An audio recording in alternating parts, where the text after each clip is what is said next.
Biometric بہت ساری چیزوں میں استعمال ہوتا ہے، اور ابھی احساس کا جتنا پروگرام ہے وہ بھی بایومیٹرک کے مطابق چل رہا ہے، اور اس میں جو فیلئر ریٹ ہے وہ ہے لیکن تھوڑا ہے.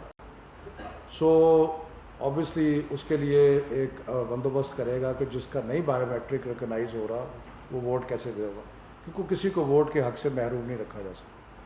الیکٹرانک ووٹنگ مشین کے بارے میں سمجھتا ہوں کہ ابھی بہت سارا کام کرنا باقی ہے، اور شاید وہ جتنا کام کرنا ضروری ہے وہ گلگت بلتستان کے الیکشن تک وہ شاید ممکن نہ ہو سکے، لیکن اس کو اسٹڈی کرنا پڑے گا.